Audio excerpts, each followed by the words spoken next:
Welcome to Run With It, where we bring you business ideas from proven founders. Each episode, you'll hear a new business idea and the exact steps our guests would take to get started. We're your hosts, Chris Justin.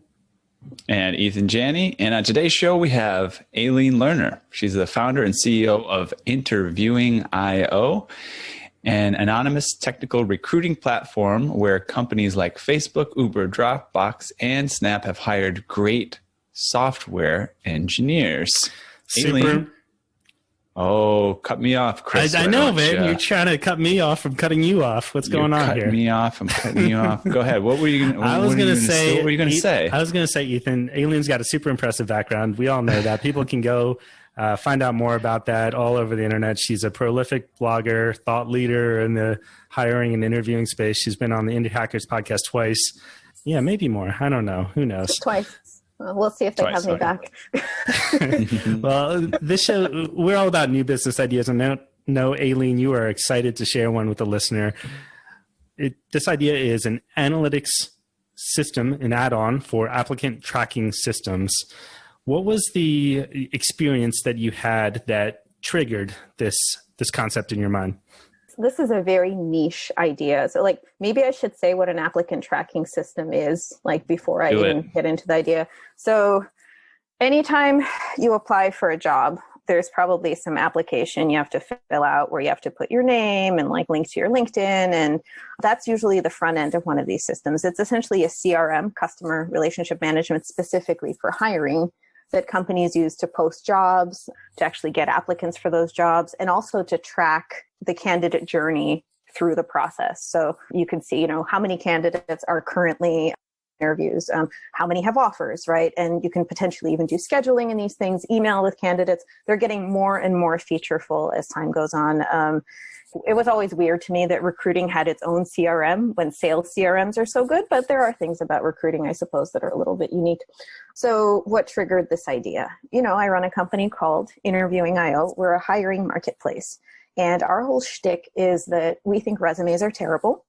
And instead, we offer software engineers anonymous mock interviews, which is pretty useful. You can practice without having to set up throwaway interviews at companies where you don't want to work.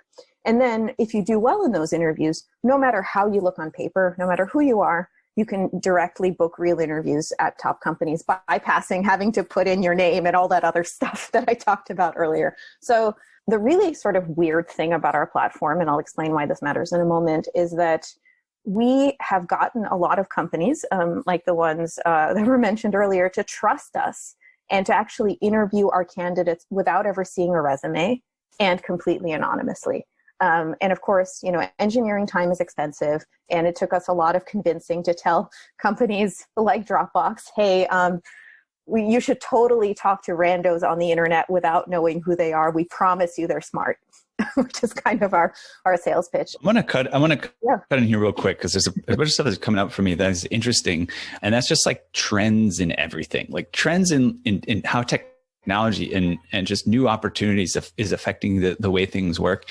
And the truth is just a lot of weird stuff that happens because it used to happen. I was, I did my PhD. It was in biology, neuroscience. And for some reason I thought, well, this is going to be at the cutting edge of technology, everything that we're doing when I'm doing my PhD. And, I was really surprised that the system is still, you write a paper, it's primarily text driven. And, maybe if you went a little bit extra, there'd be some sort of video of the data or some sort of advanced interactive things to work with. But there's all these places where we're still doing this stuff where it's that's really antiquated, right? And it doesn't actually work. So it's something I think for the listener to notice. Where are these headaches happening where people just keep doing things because that's what you're supposed to do and that's the way it's supposed to be done? And on top of that, I don't know what you found, but I found, because I've also dealt with these things, it's incredibly difficult to change these things. Something that people are continually already using, even if it doesn't work, they also are very resistant to the alternative. So especially in enterprise, if you're dealing with huge customers and consumer, it's very easy to innovate, right? Because if something's easy and cool, people will just use it. but getting buyers to switch right on behalf of a company is a completely different animal. And I'm sure we'll be talking about that later. But yeah, I mean, where are our flying cars? Yeah. Right. Well, I was actually going to preempt. So that question that I asked you, I'm going to guess at an answer here is that you are seeing that these companies are having a hard time valuing your candidates that you're presenting to them, comparing them to other channels that they're experiencing. So this problem and solution would be scratching your own itch if they can see, hey, an interviewing IO candidate is worth 100 times or 10 times worth of some rando applicant that you get into your system. That's exactly right. And, we've done a lot of digging. We have a lot of industry benchmarks, and we've seen that our candidates tend to move through the funnel sort of 3x better, at least, than candidates from other sources. And we've written homegrown versions of this where we've actually exported ATS data from our larger customers and done this analysis for them. So our burden of proof is always trust us, talk to these randos because they're going to be better. But it's hard to make that case when your customer isn't necessarily educated in what the baseline is. The one thing that really differentiates you is not as powerful as you think. Yeah. How is Google or how is Facebook, how are they currently valuing these different streams of applicants? Google, and Facebook wrote their own.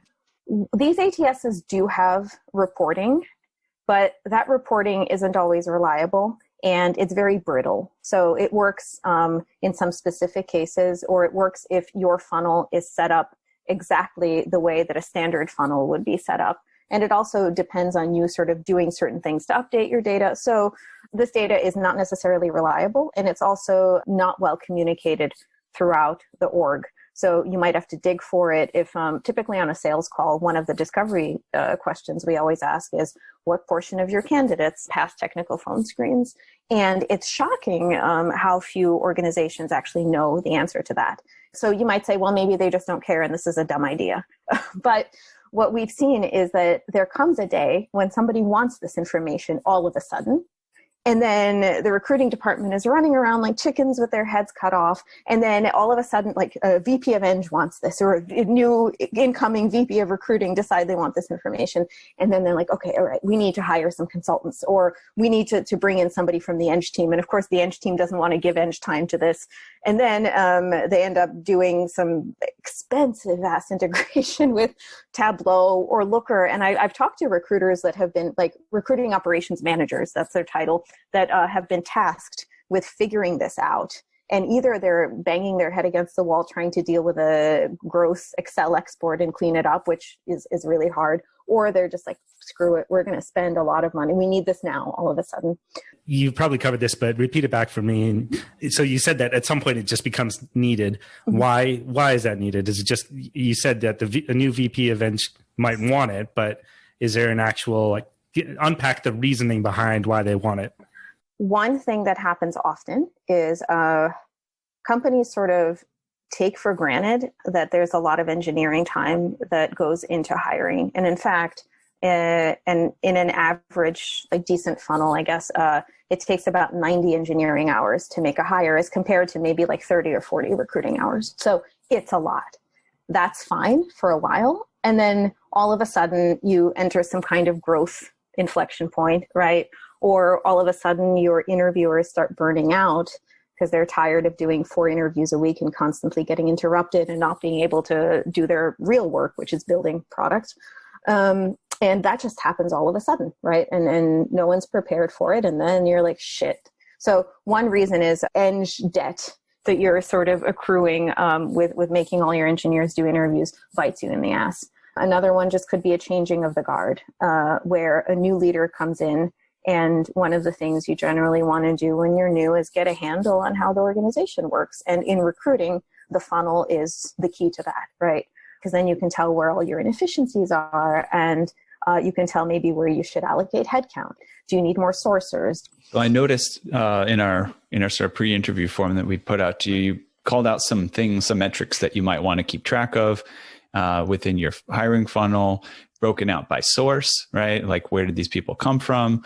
Cost per hire, time to hire. I guess that's from like initial contact to the time that they actually join. Cost per hire and time to hire broken out by source and factoring in the eng time, like you said. I just want to ask you a follow-up to this. Those all seem like great metrics. And I see a pattern in the type of work that you do.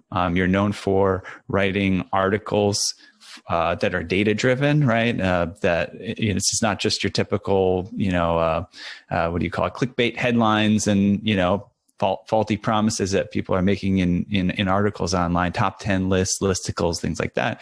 You're writing some really in-depth, thought-based, data-driven articles.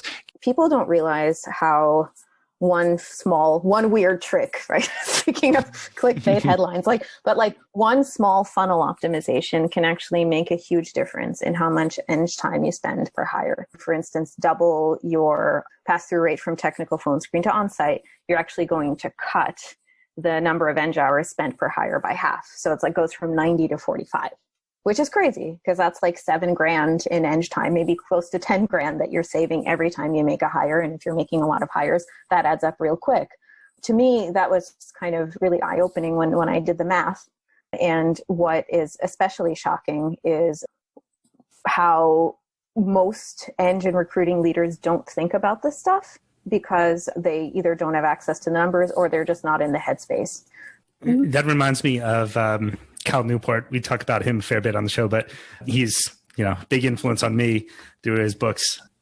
He talks about how productivity is overrated. I'm going to paraphrase this, but you don't want to become more efficient at wasteful tasks. You want to change the entire workflow to become more efficient overall.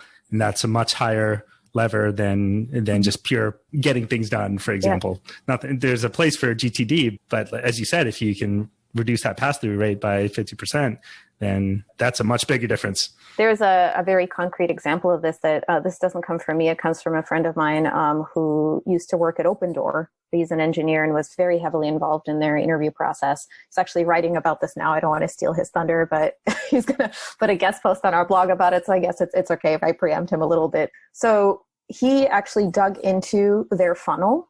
And the reason and it took a while and it was a pain in the ass, but the reason that he did it is because he selfishly wanted to show that he was a better interviewer than some other guy, which that's is a great reason. Right? So, I think he just wanted to show that he was better at picking ponies, essentially, that his candidates would do better downstream. That's funny. That actually, often the best projects start out of spite. I'm sure interviewing I started out of spite for a number of reasons as well that I won't get into. But actually, I do kind of want to get into them. I'm sorry if you had to finish that point, but one of the things that I, in prepping for this call, I made a caricature of you in my mind, and you're a very pleasant person. Meeting you and via the Zoom interview, but I was like, Aline, she just loves to go on rants. She's like Peter Griffin, grind my gears. She's just, she could crush that segment. And if you read your Twitter posts and your tweets, your blog posts, I feel like maybe you're just tapping into this rage, depressed rage that everyone is feeling, maybe, and maybe even particularly devs are feeling. So, well, I guess mine is pretty tame. I'm like, I hate how funnels are inefficient. That's a very different thing than maybe some other sources. But you're right. So what happened with this guy, which was really cool, is when he dug in, he noticed that there were a handful of interviewers. So a typical funnel has a few stages. There's a phone screen stage. There's stuff that happens before the phone screen too, but at some point, if you're an engineer, you're going to do a phone interview with an engineer. And then if you do well in that phone interview, the next step is typically an on-siter these days, maybe a Zoom on-site. So what he saw was that there were certain interviewers that actually had the same pass-through rate as others in the technical phone screen, but the candidates that they picked ended up actually being twice as successful in the on-site.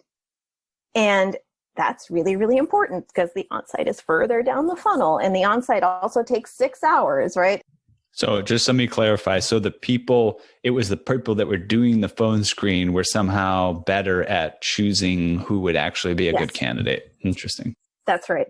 And why they were is a very fascinating question that I don't have an answer to. And maybe he does. We'll see. I read his latest draft. He might have some good thoughts about it in the next one. It's a hard question to answer. But putting that aside for the moment, this is the kind of digging that I think if you had a data scientist available to you and you were looking at your recruiting funnel the way you were looking at a product funnel, would just be par for the course. One thing that's standing out to me, it's just a hypothesis at this point. And I recently went through principles, Ray Dalio's Principles. And it's an interesting book if you're thinking about data, if you're thinking about hiring. He talks a lot about personality profiles, putting people in spots that they're good at, getting rid of people that don't fit things, and also tracking all of this stuff with data, right? But what I'm finding interesting about this whole process, you're talking about eng time, right? And these people are focused on engineering, right? They're not HR people. And I can see that, if I were to hypothesize what's going on differently about those people that are picking the people, they're just better at picking people. That's their thing, right? Like different people are good at different things, and don't try to make them do things that they're not good at, and try to find people that are good at the thing you need done instead of taking your existing folks in. One might say that's I agree with you 100%.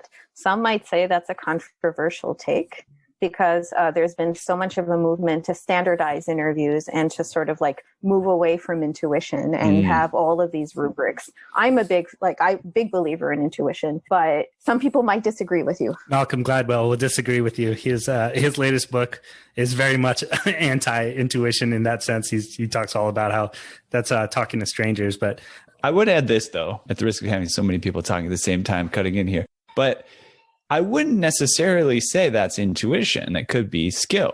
It could be, and I haven't read the Malcolm Gladwell book, so I don't know exactly how he lays it out, but I would less liken it to intuition and more liken it to ability, like innate ability, which wouldn't be either innate or learned ability. The intuition can be, I've got a gut feeling about this person, da da da da da da.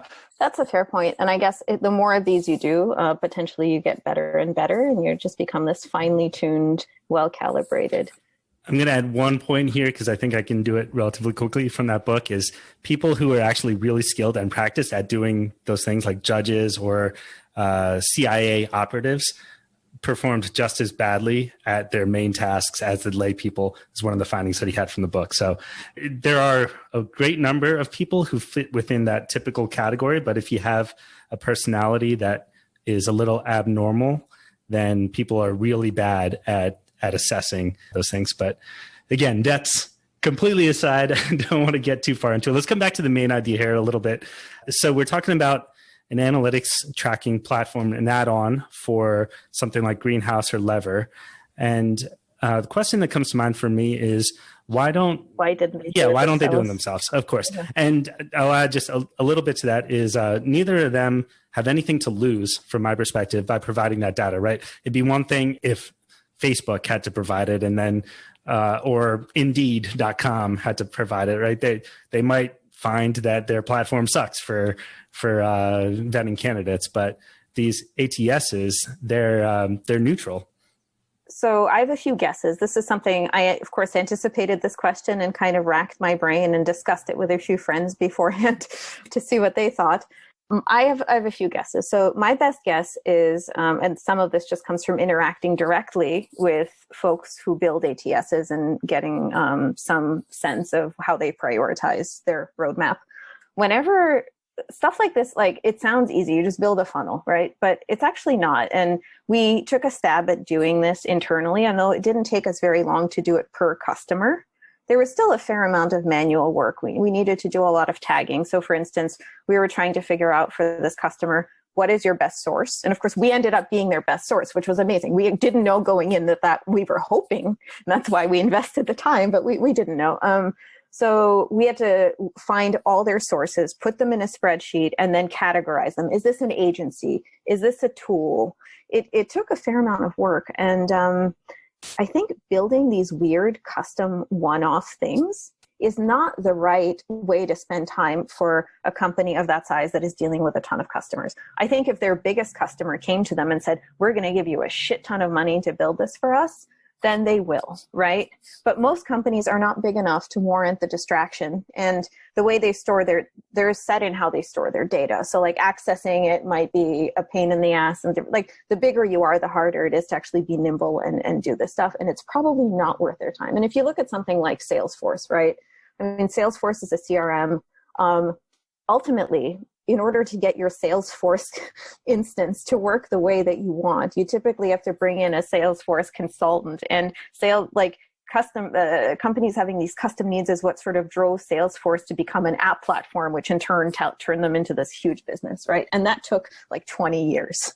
I can speak to that. I'm going through that with a client right now, and it's big money to consult on Salesforce installation. It's like, 30 grand up to 120 grand plus for some of the quotes that I've gotten for installations. That sounds about right. And to sort of bring this full circle, ultimately, I think what Salesforce acquired Tableau, and I think they acquired them either for 15 or 50 billion, but like, 2-digit billion dollars. But why didn't Salesforce just build all this customization in from day one? Because it probably didn't make sense for them to do that.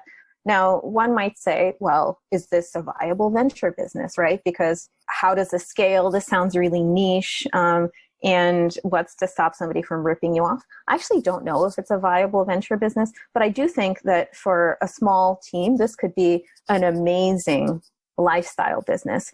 It doesn't completely take away the risk, in my mind, at least, right? Someone like Greenhouse or Lever still could come in and build this. Let's say you got to this business to an 8-figure business, and then they say, oh, we can do all that, and they turn it on. But at that point, they might as well buy you also, right? Because they chose not to build it for so long because it's a pain in the ass. And they still know it's a pain in the ass. Fair enough. Another thing that comes to mind for me, and this is more, I'm interested in your background a little bit here. The solution that you came up with for interviewing is so novel. I mean, it's brilliant, and it's clearly working super well. This idea that you brought to us just is so opposite. It's like, it's unsexy. Like it's just, I'm wondering, is there something in your experience that you felt like going through that innovation and uphill battle of trying to change people's minds, that if you were doing it again, you wouldn't do that. You would instead go after an idea like this? Well, I think the reason I came up with this idea for this podcast rather than something like Interviewing IO is because Interviewing IO didn't originate fully formed from my head, like Athena springing. I don't know my mythology. Somebody will get that. Close enough for me. It took years of sort of beating my head against the wall and being frustrated with recruiters and being frustrated with hiring and just sort of trying to hack, like, how can I make people look at good candidates without looking at just candidates that went to MIT and Stanford? But it didn't happen all at once. So I think any idea that you originate is going to come from pain. And this idea came from a different set of pain points when I realized that I am not selling the way I want because our customers don't have a baseline to which to compare us successfully, right? And this is what I want to sell, right? Is like, we have better candidates. That should be the differentiator. We don't want our differentiator to be something else that is maybe easier to sell, but isn't as exciting in terms of changing hiring. So, well, what I'm hearing from that is that it's not necessarily that you are optimizing for an unsexy idea or a sexy idea or an innovative versus non-innovative idea. It's more figuring out what that pain is, that problem is, and you may end up this may end up turning into a super innovative way of handling the solution, even though it has humble roots. A really intriguing thing that I've found about starting projects, you can, the fantasy, the story, the kind of like biblical representation of starting a business is that you have this insightful idea, and then because of your insightful idea, it becomes, this amazing thing. And then there's another approach, right, where you have an idea and it kind of grows and changes, and then it becomes the thing that's insightful. What I found interesting about some of my processes starting businesses, like, people want this story, and even clients want the story of that, I had this insight one day and this is what it is. And even if that's not what happened, or I'm not saying this is what's going on. This is why people like Malcolm Gladwell, right? Because it's like the universe is simple. Yeah, that's true. Yeah. It's important to recognize that there's a unique process of starting a business, and there's a unique process of telling the story of starting that business. And sometimes those things aren't actually the same. I'm not saying that this is what's going on with interviewing.io, but there's a piece of interviewing.io that is really exciting, saying, we wanted to make the hiring process more anonymous and give a fair and equal shake to everybody involved. But there's also another way where you could have just started the business. It worked well and you found out that was appealing to people. And so you have to say that because that's what people care about, so it's. Yep, that's exactly. It's like what I hate sort of is how smart people or creative people are portrayed in film. You're trying to solve a problem and you're sitting in the park and you're all dejected, and then you see a napkin fly by, and the way the napkin curves reminds you of like something, and then you go and build a rocket, right? That's not how creativity works. It's just beating your head against the wall and trying a bunch of stuff that's wrong and backing into dark corners and crying yourself to sleep. And then, one day you try a thing that is less dumb than the stuff you've tried so far, right? But that's harder to make a movie about or to have an origin story. Yeah. Interesting. On top of that, there's a relatively recent Steve Jobs movie, and they highlight this about his life, that he took a lot of credit, for example, for things that other people actually did or that he needed a team for, things like that. But if the listener has not looked it up, or you guys haven't, I recommend there's an interview with Bill Burr with Conan O'Brien. You can find it on YouTube, and it's before this movie came out. And he's just like, I don't buy this Steve Jobs thing, man. Like, he just said, I want all of my music in this phone right now. Get on it, and it's like, and then he walks up on stage and he takes all the credit, but there's like a team of developers behind the whole thing. Yeah. Things are often romanticized, and you can't not do it. I think it's part of how business works and how storytelling works, but it is pretty annoying when you're actually trying to do it. I think that's a great point to jump into action steps for someone who wanted to follow through on this idea. What would you do to get this going? The first thing you do before you actually get to work is to validate that somebody would pay money for it. And I think the best way to do that is to just have a bunch of conversations with companies of a certain size, right? For very small startups, this is probably not that important. They're just stumbling. They just need to make hires. They don't care about their data, just like they're probably using a spreadsheet to track their applicants, and that's fine. That's how it should be. But then once you get to the point where you're doing a ton of interviews a week and you do have an ATS, right? Maybe you're still a small business, but once you're big enough to pay Lever or Greenhouse double digit, like 5 figures a year, then you're probably a good candidate for this. So just I would do a bunch of outreach to recruiters and recruiting operation managers, or potentially even eng managers, and just be like, hey, if I could just take your data and give you a bunch of reports, would that be valuable? Great. This is how much we charge for it. What do you think? Do you think that there's space to actually even just offer that as a free service for folks? So you say, hey, give me all your data. I'll tell you which sources are most valuable, and you can use that data to inform the building of your solution, and they get that value immediately for, your answer. I am very skeptical about giving. Maybe for the first few, you do it for free because you don't know what the hell you're doing, just so you don't feel bad that you're cheating people when you fail, if you fail, just for your own psychological well-being, right? But in general, when you give stuff away for free, you're not learning if people would pay for it, because very few people are going to say no to free shit unless there's a time investment on their part to clean the data for you or do something. Fair enough. Yeah. So you can still charge for that, but you charge something. It can be any price you come up with is going to be wrong. Yeah. So just pick a number and, change the number as needed. Pick something that's not very high. Let's say we have a company that has and we could change this number if we want to. Let's say the company has 10 million annual revenue, and we want to ask for their data and say, give me your data. And I'm doing this new thing. It's hiring reports, and I'll tell you how to optimize your hiring based on the data you hand over. And the report is X amount of dollars. What's your first gut instinct? Talking about intuition, and it's going to be terrible because it's your intuition. But based on our earlier conversation, what's your gut instinct on a price that you would say would probably be reasonable to that $10 million a year business? I guess my first question might be, are we doing this as a one-time thing, or are we doing this actually as a subscription? Let's talk about it as a one-time thing, because I think it's an easy way to, maybe we were just talking about that idea of getting started by just doing sort of like a one-off consult, and maybe that gets somebody interested. And it could be both. You could do a big lump sum start, and then for maintenance, you charge whatever per month. Well, I mean, it's not even maintenance. It's just your data changes all the time, right? So you just have constant access to this. This is going to be wrong, but I also don't think it matters that much that it's wrong. You could even like start somewhere pretty, like think about what the budgets look like for the people you're dealing with. Let's say you approach an Eng manager. Eng manager discretionary budget is typically in the hundreds of dollars. That's how much they can spend before they need to go up the chain and get approvals. So if that's who you're talking to, you may want to start there, right? Because that gives you that says this person would spend their discretionary budget on this. If you complicate it and, you know, now they have to go up the chain, that's probably harder because now there are other variables, right? And if it doesn't work out, is it because this person didn't want it, or is it because their boss didn't want it? Or is it because you never had the opportunity to turn this person into an advocate?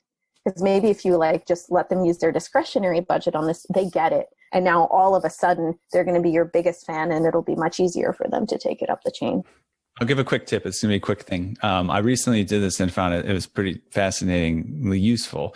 Talking with someone who might have a budget for something and finding out like, oh, what is your discretionary budget range? You know, not that I'm going to charge you exactly that, whatever, but tell me, oh yeah, I can spend up to $500, $1,000. Okay, great. Now we're talking about analytics of your data, and it's about hiring.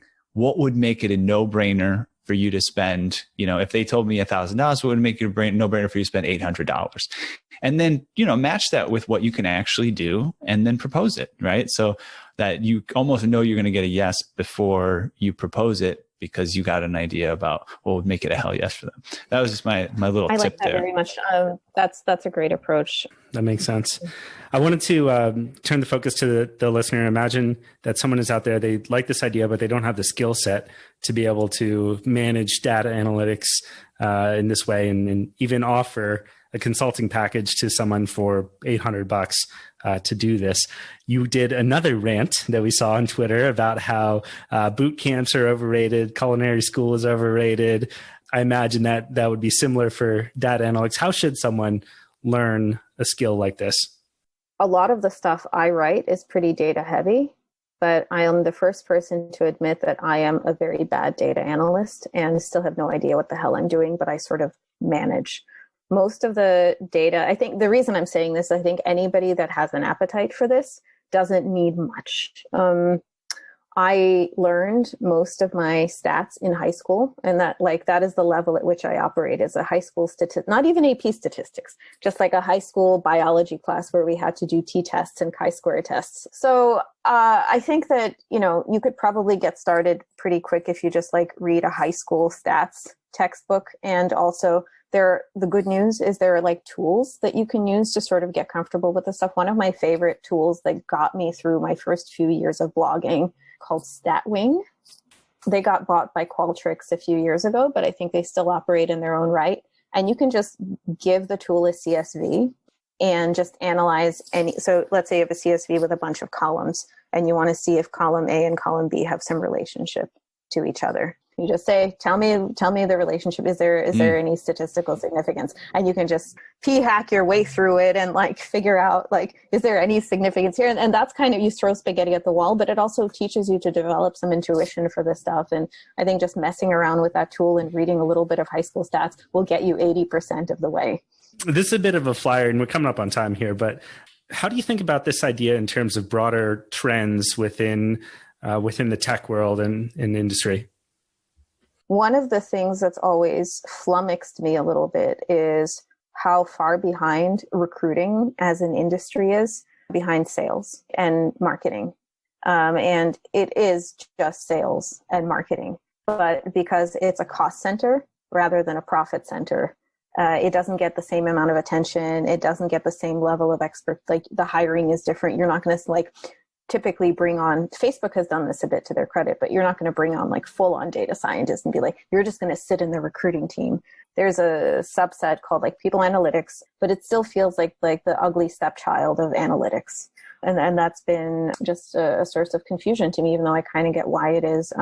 And I think there's a lot of opportunity enabling cost centers like recruiting to have the same power as profit centers. I just want to point this out for the listener. It's a very interesting thing that I've noticed from the very beginning of this episode that, we often think that a business owner is about generating, dollars of income, right? And that is a very important ingredient that if you don't have it, you don't have a business. But really, the longer I'm working as an entrepreneur, the more I learn, I'm a facilitator between a lot of different parties, and I'm providing value to the employees just as much as I'm providing value to the customers, and it's, even though the businesses in general might not think in these terms, and it's harder to actually sell things and do the math for them on cost savings as opposed to spending or income. It doesn't make it less true and powerful if you understand it as a business owner. Great. Well, thank you so much, Aline. This has been a wonderful conversation. Great idea that you shared. It's a lot for someone to dig into here if they are looking to start a business, which is, go do this, listener. Tell us what you've done. Even if it's not directly the actions that we've talked about here, we want to hear about them. We want to know what your takeaways are. We'll feed them back to Aline and see if she turns your comments into a rant, maybe on a Twitter feed or blog post. I will even, I'll even throw this out. If somebody wants to build this and it's in a state where it's easy to use it on multiple companies without like too much setup, this is something that Interviewing.io would pay for. I'm not sure how much. I haven't thought it through, but if this could be part of our sales process, right, where instead of having to blunder around and ask, what does your funnel look like? If we could just say, hey, you're just going to get this as part of talking to us. That's not trivial, right? And our deal sizes can be in the hundreds of thousands of dollars. So I will throw that out there as like, we could also be your customer. And I'm very motivated for someone to do this. But of course, we can't build it ourselves in-house because we have too much other, like just like the ATS. There's a big carrot right there for everyone listening. Aline, tell us a little bit more about where listeners can go to follow you and learn more about Interviewing.io. Well, if you're a software engineer and you're starting to think about interviews and you're worried because interviews suck, go to Interviewing.io and sign up. We're really, really good at mock interviews and feedback, and they're anonymous, so you can screw up all you want and nobody will know. If you're an employer, we're really good at hiring people because we know how they do in interviews, and it's an arbitrage opportunity basically for you if you work with us. And to find out more about me, I guess you can follow me on Twitter. I rant about things like boot camps and culinary school from time to time, and God knows what else. I have a dumb Twitter handle, but it's Aline Lerner, LLC. Nice.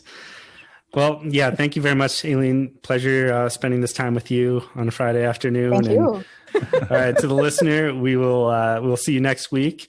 And let us know what you think about this episode. Leave us a review on your iTunes system, Apple Podcast, whatever it's called right now.